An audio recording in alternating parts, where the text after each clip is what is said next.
Hello guys! In today's video, I'll be showing you how to fix pending transaction on Trust Wallet.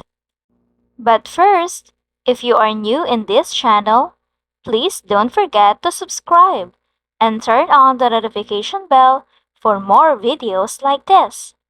To start, go to your favorite web browser and then search for how to fix pending transaction on Trust Wallet.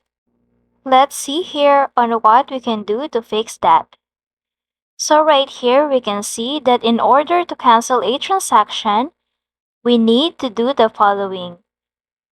The first one is to click on the pending transaction and then find the field called Nones on the screen.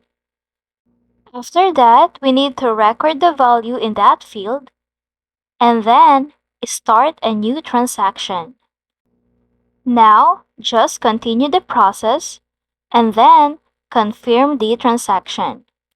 That's it. It's just simple and easy. Try it now.